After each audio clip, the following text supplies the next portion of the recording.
How are you doing today? Okay, welcome back to Ielts Masterclass episode 3. All right, with you here is Dr. Linda Ihene. I'm an educational consultant with Vantage Migration. All right, together with my team, we train graduates on how to secure admission and scholarship abroad. But today, I'm going to be talking to you specifically about the top 3 secrets on how to pass Ielts speaking. All right? On how to pass the Ielts speaking. This is a 7-episode masterclass, and we have episode 1, 2, 3, and 4, 5, 6, and 7. Make sure you watch the rest of the episodes. In this particular episode, I'll be focusing on what you need to know, the 3 major things you need to know in order to pass your Ielts speaking. All right? Okay. Specifically, I'm going to be telling you what is expected of you, how you should respond to the questions, and what you should watch out for. All right? So let's start with what is expected of you. So some people have worried that, their intonation or something like that, their intonation could affect them, but that's not true. In Ielts, they are not marking your intonation at all. Think about it. Somebody that speaks like me right now, as you can see, I don't have the best intonation in the world, right? Somebody that speaks like me now wrote Ielts and still aced it, though, at the 4th time after I learned all the things that I want to share with you now. So intonation is not it at all, right? At least you can see how I sound. I still pass. So you are going to pass. So they look at though how you pronounce things. For example, you can't see cup and call it cope, or cup oop. So a cup is a cup, C-U-P. A cup is a cup, So of course, they look at how you pronounce things, but it's not whether you add style to the pronunciation or not. That's not what they are looking for. Actually, Ielts speaking. In Ielts speaking, you have about 8 questions currently, but you have several questions. That's the point. Each question, you are giving roughly 2 minutes to answer. Some people have advised that keep speaking until the 2 minutes exhaust. But I say focus on getting your answer across before the end of the 2 minutes. Why? Because Ielts, as I explained to you, Ielts is marked on structure. All right? If you keep speaking until 2 minutes exhaust, you may not get all the structures that are going to be marked. If you focus on getting your answer across in 2 minutes or less, you're not going to be penalized if it's less. If you focus on getting your answer across in 2 minutes or less, you will have a higher chance of putting all the ingredients they need you to put, which I'm going to explain to you. All right? So I would say aim to have a complete idea that can be passed across in roughly 90 seconds. All right? That can be passed across in roughly 90 seconds. So these are some of the things that they expect of you. Even though they have multiple questions, one thing you have to understand is that one question is one idea, and one idea should be expressed in one paragraph. The way English language is built, one paragraph is one idea. Like, for example, you cannot put two different points in one paragraph. When you are writing in English, one paragraph, one idea. So when they ask you one question, this means what? One question is what? One idea. And that one idea should be in one paragraph. Remember, we talked about how the paragraph is the basic structure on which Ielts is built, right? All right. So I'm going to tell you how to respond. So when they ask you a question, you have to understand that one question is 1 point, which means you're expected to respond in one paragraph. And do you remember what we said when we said a paragraph is made up of 3 things, right?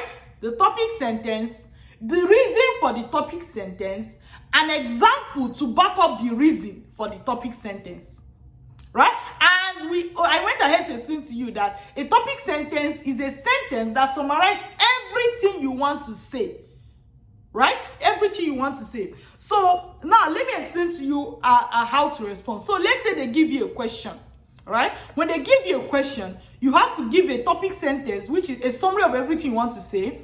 And I'm going to tell you how to come up with topic sentence and explain it and give example. Now, how do you come up with your topic sentence? Your topic sentence, when they ask you a question, your topic sentence is usually a question that's like you have to take a position, and your topic sentence communicates the position you want to take.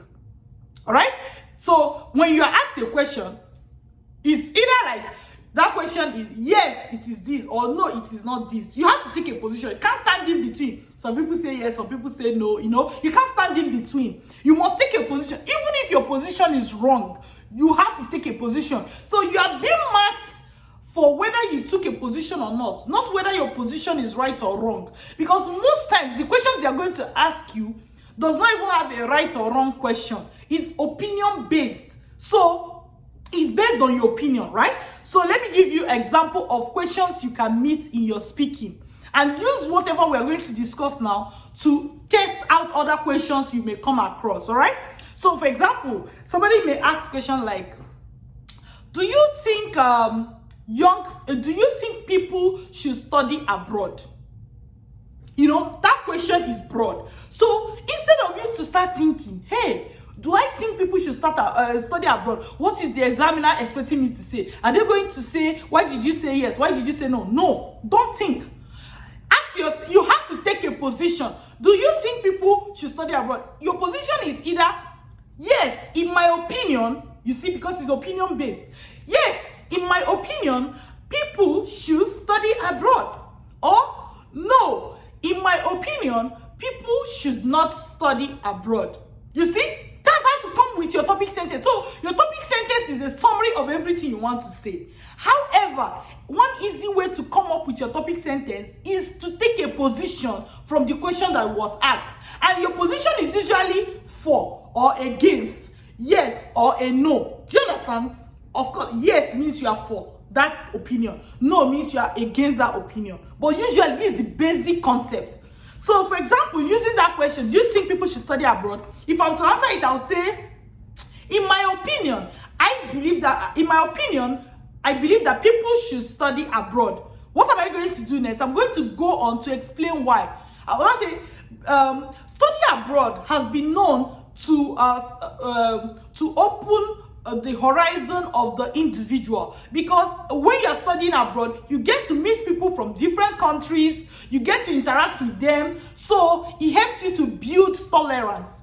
This is what my explanation for saying yes, people should study abroad. Now I'm going to go on to do what, the third part of a sentence, which is what, the example. So after my explanation, I'm going to say it together at the end. After my explanation, then I'll go and say something like, for example, when I studied during my study abroad experience at University of Waterloo in Canada, I had the opportunity to study with people from different countries. In my class, we had people from Ethiopia, Ghana, Nigeria, Madagascar, Bangladesh, Canada, US, and this helped me to understand people better, to understand other people's culture. This is an example, right? So see, now let's merge it all together. When you are asked a question, you give the topic sentence, you explain your reason for the choice of the topic sentence, you give an example to back up your reason for that topic sentence. So do you think people should study abroad? You should pause this video right now and practice. What is your own answer to this question? Do you think people should study abroad? Pause the video and practice. All right? 1 second. Do it. Pause the video and practice. And it doesn't matter whether you're saying no or yes. But for example, let's use another example. If you were to say no, in my opinion, people should not travel abroad to study. For example, you can back it up with a reason, right? When people travel abroad, they tend to forget their home country. They no longer care about what happens in their home country. And these are people that are supposed to lead their nation. For example, when my cousin traveled abroad, he or she stopped. Don't say he or she, just choose one. You can say, when my cousin traveled abroad to study, he never returned home up until today. Therefore, I believe that people should not travel abroad to study. You see, that is me taking the no aspect of that question. So I want you to understand that they are not marking you based on yes or no. They are marking you based on your ability to take a position, explain the reason you took the position, give example to back the reason why you took the position. Does that make sense? Try it. Come up with a question and try it. Pause this video and give it a try. All right? Now, that is how to respond to the questions from IELTS question, irrespective of what the question is, right? For example, I had one question where they asked me, they said something like, talk about your favorite animal. You see, that is as if they are not asking me to take a position. But you have to understand that you have to take a position. No matter what you're asked, you have to take a position.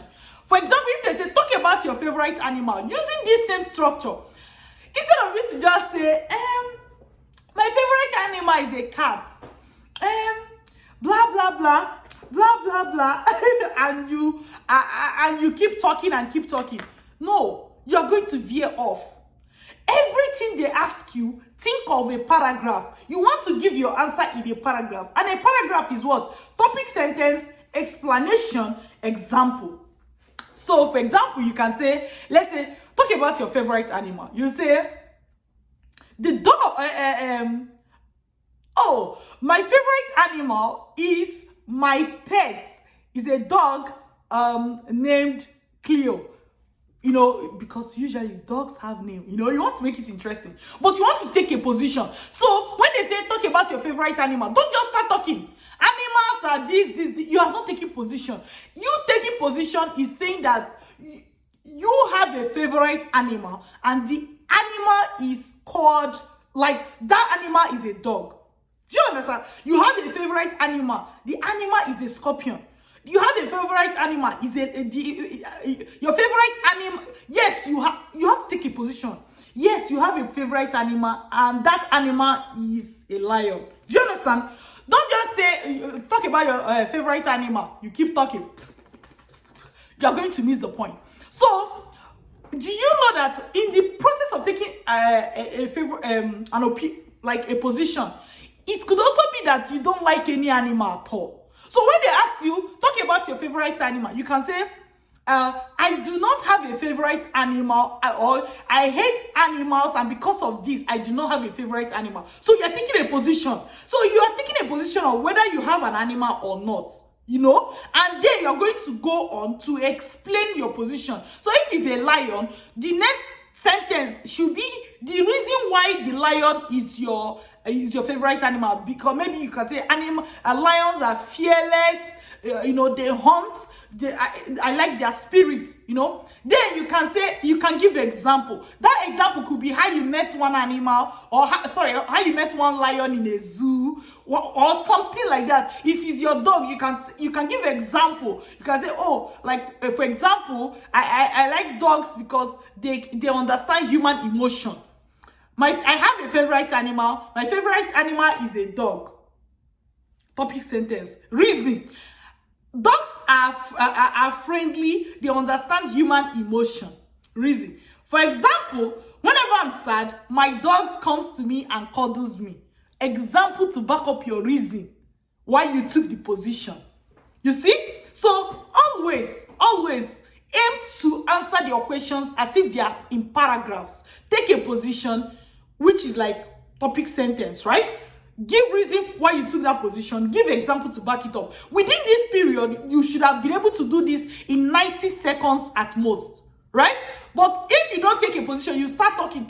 Before you know it, they couldn't find your topic, sentence. They couldn't see your reason. They couldn't find example. You will score very low. So, the third thing you need to know is what to watch out for. Watch out for your body language, all right?